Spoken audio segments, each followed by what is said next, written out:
après le festival qui s'était remarquablement déroulé de 2011, nous voulions avoir une double extension ou une double expansion du Festival de Loire.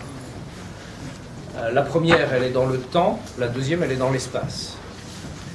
La première extension dans le temps, c'est de dire nous avons une grande semaine, un peu plus avec l'arrivée déjà des bateaux, c'est déjà un événement en soi. Bon.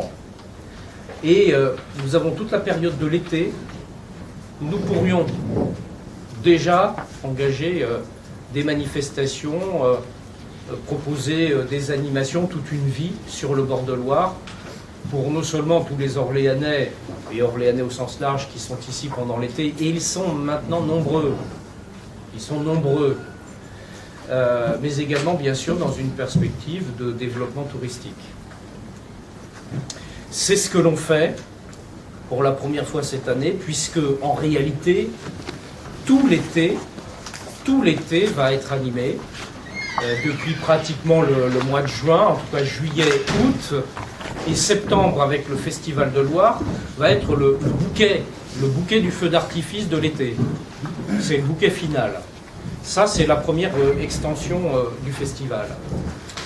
La deuxième, elle est dans l'espace, puisque l'on va très largement déborder du périmètre antérieur pour nous porter vers le canal et vers le quai du Roi. Pour un festival de cette ampleur, nous sommes l'un des rares, voire peut-être le seul, à être gratuit.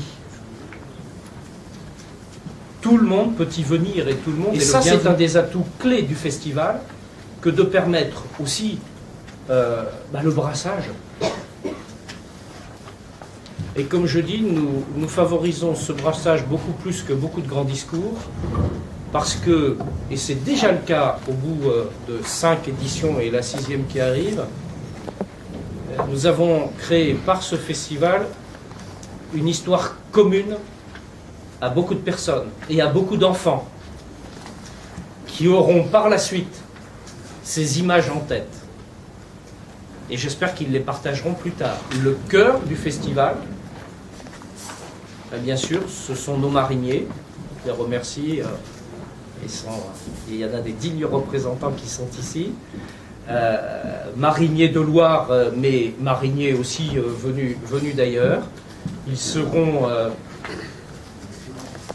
de l'ordre de 600, Yves.